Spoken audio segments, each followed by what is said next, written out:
Leetcode hard problem 2197. Replace non-coprime numbers in an array. To be honest, I don't really know why this is a hard problem because the solution looks pretty straightforward to me. We can just follow this process. Say for the first one, find any two adjacent number. Then for the third step, delete the number and replace them with a new one, which is it's just a queue. And we want to find the non-coprime numbers. I guess maybe the difficult part for this problem is how do you calculate great common divisor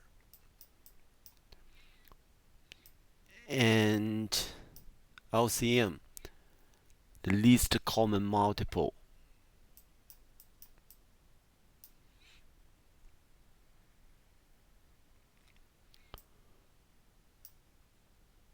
But anyway, once you have the GCD and LCM, you can just keep going and push in numbers and pop out numbers in the queue.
Maybe the point here is it's GCD and LCM. Here I'll just skip the GCD. I can use the system library of the math library to get a GCD. And once we have the GCD, we can easily get the LCM by times the two numbers and divided by the GCD. Then we can get a LCM.